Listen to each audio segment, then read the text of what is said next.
one of my favorite little extras that I've gotten out of the running. I've not really been doing it when I've been doing my hill days, but on my longer runs, if I'm going to listen to anything, I've been listening to, it's been a podcast or two, but mostly just been diving into audiobooks. And I've kind of been going back and forth, re-listening to something I've listened to in the past or read in the past, or getting into something new. I'm currently working my way through Michael Easter's new book, Scarcity Brain. And that one, highly recommend. Really interesting book. I think it's one of those ones, it's important information for us to have and to be aware of. So that's neat. That's cool. But one of the things I wanted to toss in here, because I am going through books a lot faster, I'm turning into a few extra hours a week that I'm getting in listening to these, is if you've got any recommendations, stuff from you think I should check out, toss it in the comments.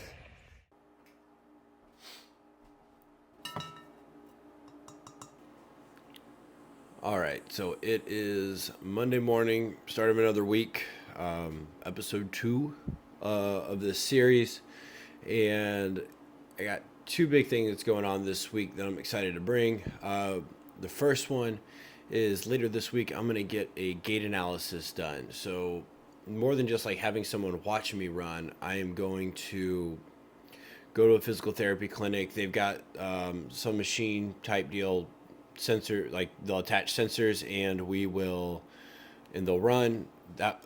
They and that machine will help evaluate how I'm running, how we should be adjusting, and it's supposed to give me some answers on like, oh, well, this is happening because we need to strengthen here. This is a little bit lacking in range of motion, things like that. I'm hoping to get those answers.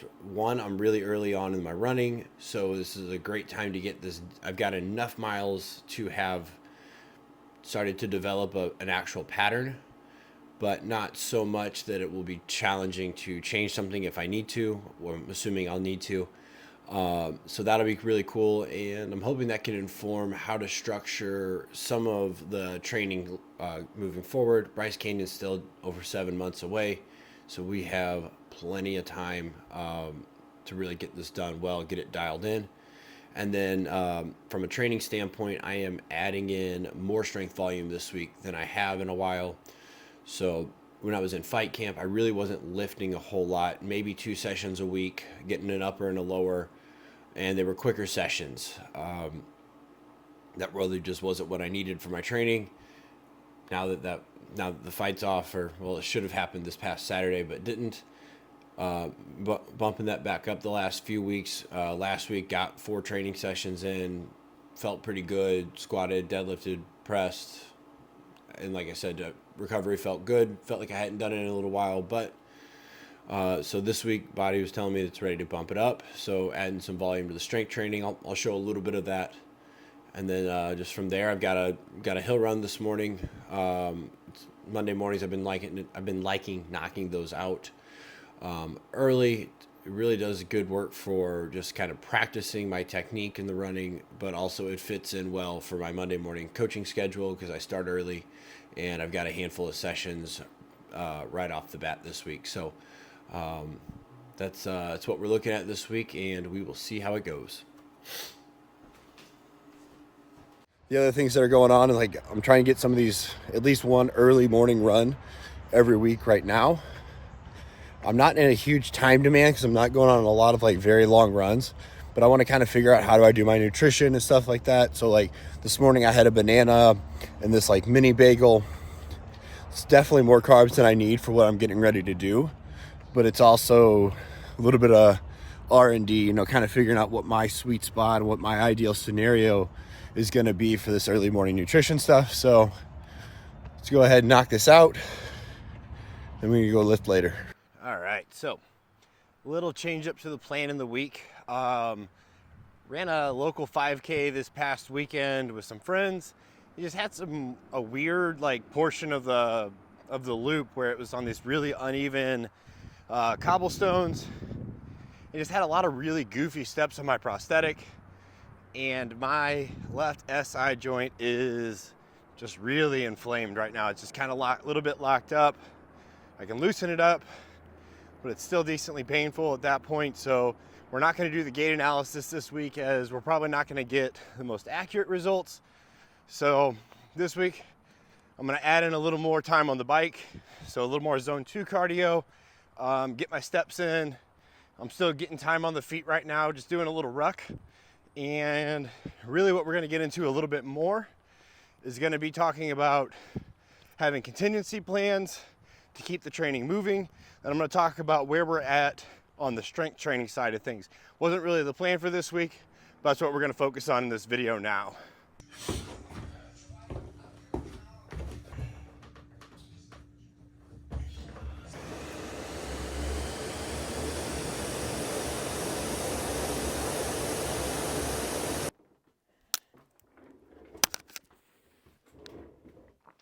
All right, so got to alter the plan this week. Probably going to lose a little bit of run time this week. And the reality is it's not going to be the last time this happens before Bryce Canyon. There's just too many different things that can happen between now and then to cause me to lose time. So in the end, not a big deal. It's probably going to cost me a run. I know what happened in a sense, like I know why it happened and I know what I could have done a little better. I didn't really get warmed up. There really wasn't space for it. And they were all of a sudden like, all right, guys, let's go. So we just kind of went.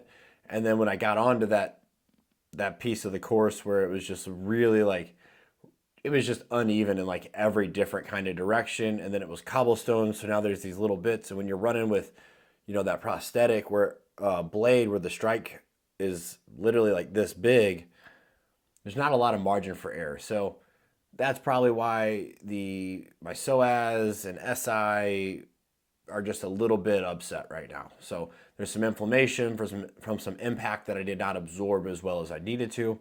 And that's a part of why my running plan looks like it does right now, is I need to really just build up that volume and that tolerance to impact.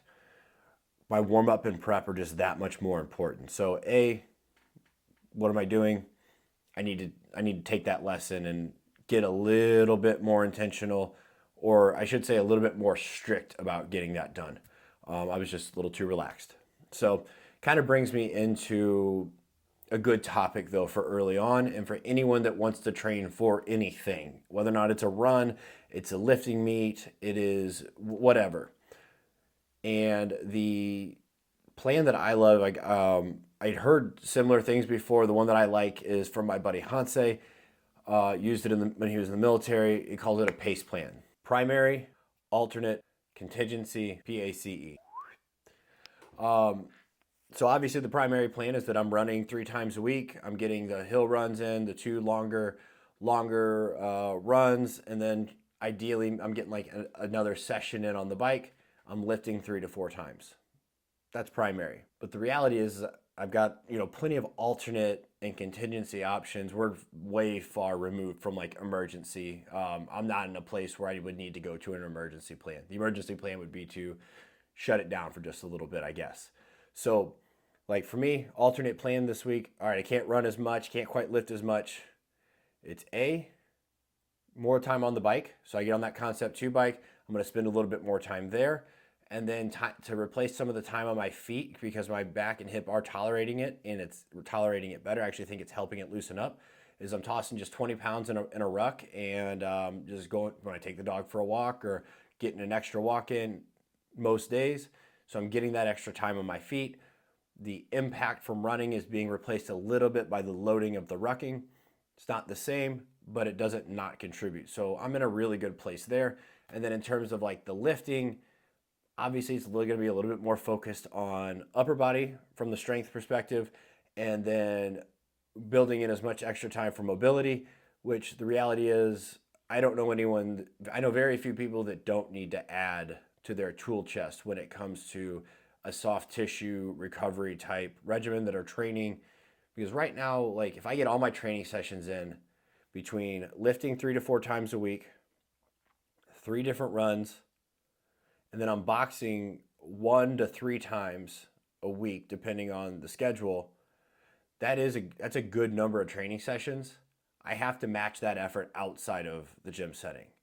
So I use this time to build those habits better, build that plan better, make it more efficient, and learn what strategies I need to put into place, because that's really how you make this stuff all work. is strategies and keep making it easier to do the right thing than just do nothing, which is the big thing that's going to kill people. So in terms of like having to change up the plan, not that big a deal. Rucking, more time on the bike for the heart rate. The ruck is for time on feet, and we move on. We'll feel better next week. I was already going to have a lower impact weekend. I'm going camping with a few of my brothers, and so I was going to get some relaxation time there. Maybe I'll find a trail and get to run that. That would be really nice. So the other piece of the puzzle that we can get into and dive into that I think is really useful is where I'm at right now from a lifting cycle perspective. So I think if you've been lifting, you should be familiar with the deload week. If not, you either need a coach or need a different one.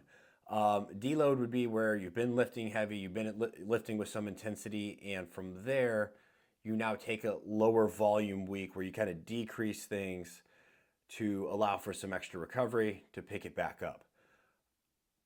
I don't know what other terms are out there for this, but for me, I feel like right now I'm kind of reloading. So I've only been training twice a week for the last few months because I've been in a fight camp. And so now I'm working my way into 4 times a week. And I like to be taking these things in steps. I've got a long time to get this done.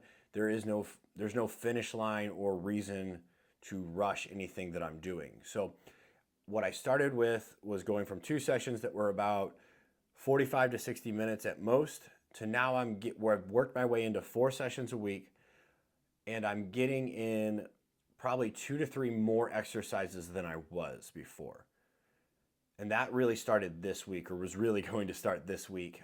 And the other thing we're doing is now, as I've spent a few weeks now, I've been doing a lot of just 5x5, about 2-minute rest, and starting at a light weight and just kind of keeping there and just hammering through, focusing more on just getting the movement in versus how heavy can I get it. Now I'm going to start spending some time where I'm going to start off at that lighter weight in these 5 sets, and I'm going to build through on these 5s. Not really trying to find a max, but maybe if we're going to go with the RPE, somewhere around an 8 is really about as heavy as I'm looking to go to. And then I'm going to get another, typically from the primary movement, I'm going to go into a superset of a couple of complementary movements that are going to be a little bit more intense than what I've been doing in terms of accessory work, and then finish up with a little bit of either like bodybuilding or like amputee specific targeted accessory like finishers. I've been playing around and learning more about blood flow restriction training and just kind of tying all that in and just kind of bumping up the volume week at a time and intensity week at a time. So what changed this week is obviously I'm not going to get the lower body volume intensity with that SI joint just being a little bit ticked off. But again, we've got plenty of time for this. There's no rush.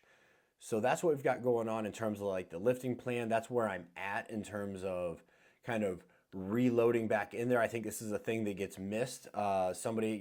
It would be really easy for me with a longer lifting background. I've been lifting for over a decade, and I've been very involved in learning about it and understanding it, to just go like, I know what I'm doing and just hop right back in. But the reality is my body hasn't been handling that for a little while, and I will probably see better results, build better habits, and understand what my recovery needs are going to be as I add this new element of endurance into the puzzle to make that all fit by just taking it one step at a time. And I am certain I've got enough time to get there.